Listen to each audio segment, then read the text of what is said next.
Nina, catch me up on Thor.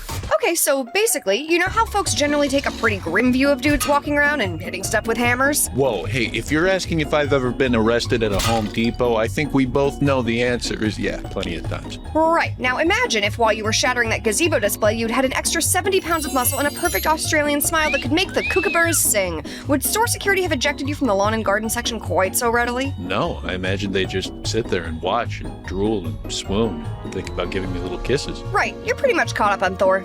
Please go on. So for the last decade and change of the MCU, Chris Hemsworth and a spectrum of directors have told the increasingly beefy story of Thor Odinson, the literal Norse god of thunder. Wow, so Thor is real in this universe? And there's a religion that's demonstrably real, and it's the one that the Vikings believe? Yeah, but it's really not a big deal. A lot of religions are real in the MCU. Greek mythology, Egyptian mythology, the one where you drink purple stuff and yell at your dead dad. Hey, I join that religion about twice a year at EDM festivals. Thor has a whole mess of friends and family members with a colorful array of skills, but the one thing that they all have in common is their unparalleled ability to die. Sorry? There's his mom who gets stabbed by elves. There's his friends who get stabbed by his sister. His sister gets squished by the bad guy from Fantasia. His brother gets suffocated by a grape-flavored space daddy. And his dad just gets kind of sleepy one day and turns into the bottom of a bottle of Goldschlager. Wow, and they're all gods? Yeah, just about. Man, being an immortal sure has a high mortality rate. And am I to understand that this Thor fellow hits things with a hammer? With a couple of hammers, yes. His first hammer, Mjolnir, is an all-powerful weapon, only able to be lifted by the worthy and completely unbreakable. Ooh, and what happens to that one? Someone unworthy lifts it and it breaks. Fiddlesticks. Still, that hammer gets him through a whole slew of adventures. Ah, guy and his hammer. What's the first one? Well, Thor doesn't have his hammer.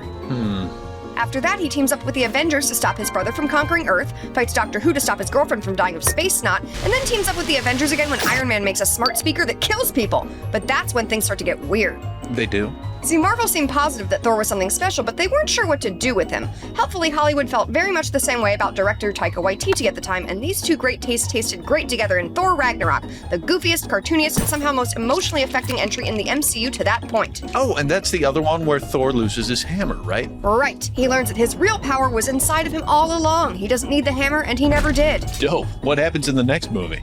He needs a hammer. Makes sense. By Infinity War, Thor's homeworld has been destroyed, and he has to help defeat the biggest bad guy yet, so he spends most of the movie helping his buddy jumpstart a hammer-making oven. The result is Stormbreaker, an even more unbreakable hammer designed specifically to kill Thanos. Does it work? No. Then yes, then no again. Endgame's kind of a lot. Okay.